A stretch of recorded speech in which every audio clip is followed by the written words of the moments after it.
So hello guys, আজকে আপনাকে শেখাবো কিভাবে পাওয়ার টিলার চালাতে হয়। তো সর্বপ্রথম আমরা পিকআপটাকে একটু বাড়িয়ে নেব। এই যে এটা পিকআপ, এটার মাধ্যমে টিলারের জোর কম বেশি কমানো হয় আর বাড়ানো হয়। তো সর্বপ্রথম স্টার্ট করে নেব।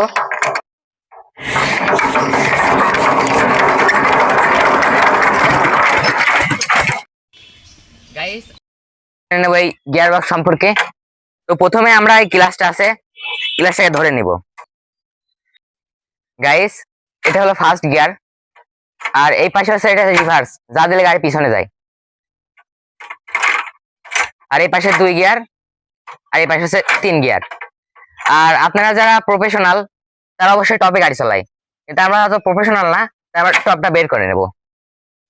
গাইস, এই পাওয়ার টিলারের মূলত হ্যান্ডেলটা আছে যে পা, এদিকে ক্লাচ ধরে এদিকে ঘোরালে গাড়ি ডানে যাবে, আর এই ক্লাচ ধরে আবার এদিকে পা দিলে গাড়িটা বামে যাবে।